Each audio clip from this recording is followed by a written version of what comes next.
ஆண்டவர் இந்த முகாமுக்கு சொன்ன ஒரு காரியம், பிசாசை சாத்தானை மேற்கொள்ளுங்கள், பிசாசனுடைய வல்லமைகளை மேற்கொள்ளுங்கள்.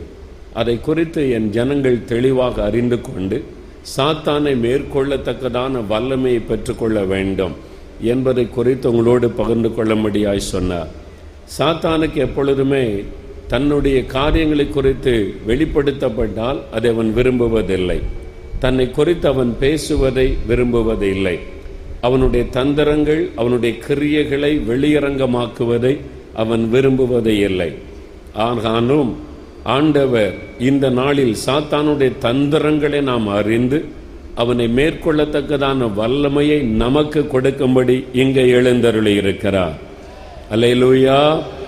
ஆகவே தேவ பிள்ளைகள், இந்த நாளில் அதற்கேற்ற தேவனுடைய வசனத்தை தியானித்து நாம் ஜெபித்து பெரிய வெற்றிகளை நாம் எடுத்துக்கொள்ளப் போகிறோம். நாம் வேதத்திலிருந்து ஒரு வசனத்தை தியானிக்கும்படியாக 1 பேதுரு 5ஆம் அதிகாரம் 8-9 வசனங்களை வாசிக்க கேட்போம். வேத புஸ்தகத்தில் 1 பேதுரு 5ஆம் அதிகாரம் 8-9 வசனங்களை வாசிக்க கேட்போம். தெளிந்த புத்தியுள்ளவர்களாயிருங்கள், விழித்திருங்கள். ஏனெனில் உங்கள் எதிராளியாகிய பிசாசானவன் கர்ச்சிக்கிற சிங்கம் போல எவனை விழுங்கலாமோ என்று வகை தேடி சுற்றித் திரிகிறான். விசுவாசத்தில் உறுதியாயிருந்து அவனுக்கு எதிர்த்து நில்லுங்கள். உலகத்தில் உள்ள உங்கள் சகோதரரிடத்திலே அப்படிப்பட்ட பாடுகள் நிறைவேறி வருகிறதென்று அறிந்திருக்கிறீர்களே. நாம் இந்த உலகத்தில் நடைபெறுகிற காரியங்களை பார்க்கும்போதும், நம்முடைய தனிப்பட்ட வாழ்க்கையிலும், நம்முடைய குடும்பத்திலும், அல்லது நம்முடைய வேலையிலும், தொழில் காரியத்திலும் நடக்கிற சில சம்பவங்கள் பலவிதமான கேள்விகளை நமக்குள்ளே எழுப்புகிறது. ஏன் இப்படி நடக்கிறது? ஏன் இப்படி நடக்க வேண்டும்? ஏன் இப்படிப்பட்ட தீமையான காரியம் சம்பவிக்கிறது? ஆண்டவர் அன்புள்ளவராக இருந்தால் ஏன் இதை அனுமதிக்கிறார்? தேவன் அன்புள்ளவர் தானே, நாம் அவரை நம்பி இருக்கிறோமே, பின் ஏன் இப்படிப்பட்ட தீமையான காரியங்கள் நம்மை சுற்றிலும் நடைபெறுகிறது என்பதாக பல விதங்களில் பல காரியங்கள் நம்முடைய உள்ளத்தில் கேள்விகளை எழுப்பக்கூடும். இந்த வேத வசனத்தில் தெளிவாய் ஒரு காரியத்தை ஆவியானவர் எழுதி வைத்திருக்கிறார். தெளிந்த புத்தி உள்ளவர்களாயிருங்கள், விழித்திருங்கள். ஏனெனில் உங்கள் எதிராளியாகிய பிசாசானவன் கர்ச்சிக்கிற சிங்கம் போல எவனை விழுங்கலாமோ என்று வகை தேடி சுற்றித் திரிகிறான். உங்கள் எதிராளியாகிய பிசாசானவன். வேதம் ஒரு காரியத்தை தெளிவாய் சொல்லுகிறது.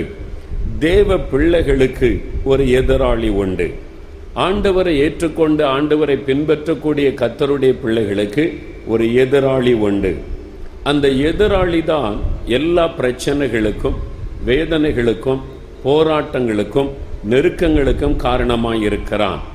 இந்த எதிராளியை நாம் நோக்கி விடாதபடி பிசாசானவன், அந்த எதிராளி ஆகிய சாத்தான், நம்முடைய எண்ணத்தை வேறு பக்கமாய் திருப்பி விடுகிறான். சிலர் மனிதர்களை எதிரிகளாக நினைக்கிறார்கள்.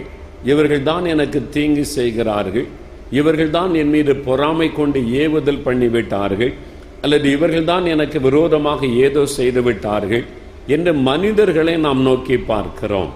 ஆனால் அப்படி அல்ல பிரியமானவர்களே. மாம்சமும் இரத்தமும் உடைய மனிதர்கள் நமக்கு எதிராளிகள் அல்ல. அவர்கள் நமக்கு சத்துருக்களும் அல்ல. அவர்களோடு நமக்கு போராட்டம் இல்லை என்பதாக எபேசியர் 6ஆம் அதிகாரம் 12ஆம் வசனத்தில் இருந்து வாசிக்கும் போது தெளிவாக நாம் அறிந்து கொள்கிறோம். அப்படியானால் நம்முடைய எதிராளி மறைந்திருக்கிறவன், ஆவிக்குரிய உலகத்தை சார்ந்தவன், கண்களால் பார்க்க முடியாதவன். ஆகவே தான் தேவ பிள்ளைகள் வேத வசனத்தின் வெளிச்சத்தை